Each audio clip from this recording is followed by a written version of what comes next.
ještě překážel, tak...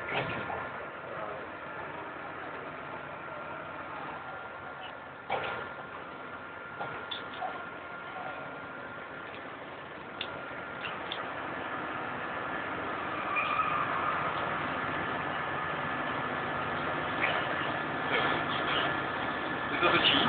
No. To hodně.